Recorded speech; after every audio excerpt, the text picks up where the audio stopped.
এই হচ্ছে AGT live 24/7।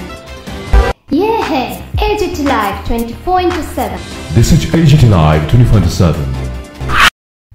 বিকশিত ভারতের অমৃতকাল সেবা সুশাসন ও গরিব কল্যাণের 11 বছর শীর্ষক বিষয়কে সামনে রেখে নরেন্দ্র মোদী সরকারের 11 বছর পূর্তি উপলক্ষে আজ আমবাসায় এক সাংবাদিক সম্মেলনে মিলিত হলেন ত্রিপুরা সরকারের মন্ত্রী শান্তনা চাকমা। উপস্থিত ছিলেন বিজেপি ত্রিপুরা প্রদেশ কমিটির সহ সভাপতি তাপস ভট্টাচার্য, প্রদেশ কমিটির সদস্য তাপস রায়, জওহরলাল সাহা এবং ধলাই জেলা কমিটির সভাপতি প্রতিরাম ত্রিপুরা।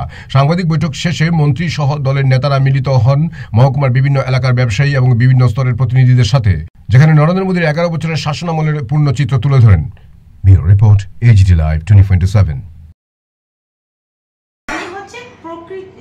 প্রক্রিয়াশীল সরকার, সরকার মানেই হচ্ছে দায়িত্বশীল সরকার, সরকার মানেই হচ্ছে যে জবাবদিহিতার সরকার, সরকার মানেই হচ্ছে জনগণের অংশগ্রহণমূলক সরকার।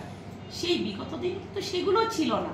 একমাত্র আমাদের মোদীজির যে পজিটিভ চিন্তাধারার কারণে যে জনকল্যাণ জনমুখী যে সরকার ওনার নেতৃত্বে সেটা সম্ভব হয়ে উঠেছে। পাশাপাশি যদি আমরা লক্ষ্য করি যে 2018 সালে ত্রিপুরার কথা এবং আমরা যদি সমগ্র আমরা দেশের কথা বলি 2014 সালের আগে, তখনকার সময়ে বলা হতো শুধুমাত্র দুর্নীতি, কেলেঙ্কারি আর তোষণের উপরে আলোচনা হতো সেই বিগত দিনে।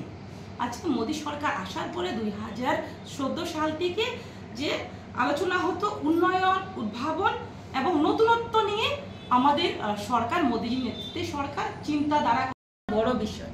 তার পাশাপাশি যে আমরা বিগত দিনে আমরা লক্ষ্য করেছি যে শুধুমাত্র রাজনীতি করা হতো বিভিন্ন বিষয় নিয়ে, জনগণদের নিয়ে, গরিব অংশের ব্যক্তিদের নিয়ে শুধু স্লোগান দেওয়া হতো গরিব হাটাও, গরিব দূর করার বিষয়ে, কিন্তু সেটা কিন্তু কোনো সময় কোনোভাবে নির্মূল করার বিগত দিনে সরকার করেনি।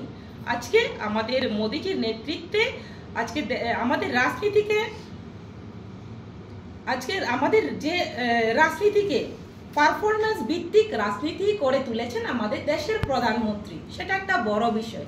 আজকে দেখা যাচ্ছে যে আমাদের এই 1 বছরে কি কাজ হলো, আমাদের 7 বছরে কি হলো, 11 বছরে আমাদের সরকার কি করেছে, মোদীজির নেতৃত্বে সরকার কি করেছে, এমনকি আমাদের ত্রিপুরা সরকার কি কাজ করেছে সেটা কিন্তু আমরা দেখিয়ে দিচ্ছি। বিগত দিনে কিন্তু সেটা ছিল না।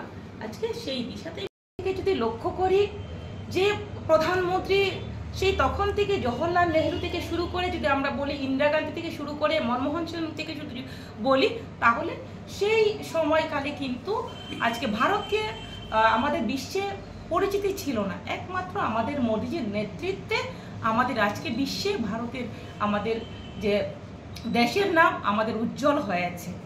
তো সেটা একটা বড় বিষয়। তো আমি এটাই বলতে চাইবো যে আমাদের মোদী সরকারের সময়কালে ভারতের যে ভবিষ্যৎ, সেই ভবিষ্যৎ একটা ফাউন্ডেশন এই সময়কালের মধ্যে আমরা দেখতে পাচ্ছি যে ফাউন্ডেশন তৈরি হয়েছে, যে আগামী দিনে আমাদের ভারত, যে আমাদের লক্ষ্য, আমাদের মোদীজির লক্ষ্য আমাদের বিশ্বে 1 নম্বরে আমাদের পৌঁছানো, সেই লক্ষ্যে আমাদের সরকার, আমাদের মোদীজির নেতৃত্বে সরকার কাজ করছে এবং বিকশিত ভারত আমাদের মোদীজির নেতৃত্বে সেই দিশাতেই লক্ষ্যমাত্রাকে নিয়ে কাজ করছে। যে আমরা যদি লক্ষ্য করি যে একটা প্রেস কনফারেন্স, এগুলো স্কিম হয়েছে, বিভিন্ন ডেভেলপমেন্ট হয়েছে, কিন্তু গ্রাস লেভেলে গ্রামে শহরে অনেকেই সেই বিষয় নিয়ে জানেন না। তো তার জন্য আমরা সেটাকে তুলে ধরছি। যেমন আমাদের দেশের প্রধানমন্ত্রী মাননীয় মোদীজির নেতৃত্বে যে সরকার, নতুন ভারতের যে চিন্তাধারা, যেখানে প্রগতি আছে সেখানে অগ্রগতি আছে, যেখানে বিজেপি সরকার আছে সেখানে গরিব কল্যাণের যে নিশ্চিত আমাদের সরকার, নিশ্চিত যে দিশা আমাদের সরকার, মোদীজির নেতৃত্বে সরকার সেবা দরিদ্র কল্যাণের যে কাজ করে গেছেন 11 বছর, তার যে কার্যকলাপ আমরা সংক্ষিপ্ত আকারে আমরা তুলে ধরছি। তো আমি সর্বপ্রথম বলতে চাইব সমগ্র ত্রিপুরাবাসীকে আমার ব্যক্তিগত পক্ষ থেকে, ত্রিপুরা সরকারের পক্ষ থেকে অনেক অনেক শুভেচ্ছা এবং ধন্যবাদ জ্ঞাপন করছি। তো আমরা মোদিজির ব্যাপারে যদি বলতে চাই তাহলে সেটা কিন্তু 1 ঘন্টায় অথবা প্রেস কনফারেন্সের মাধ্যমে অথবা একটা বক্তৃতার মাধ্যমে সমাপ্ত করা যাবে না।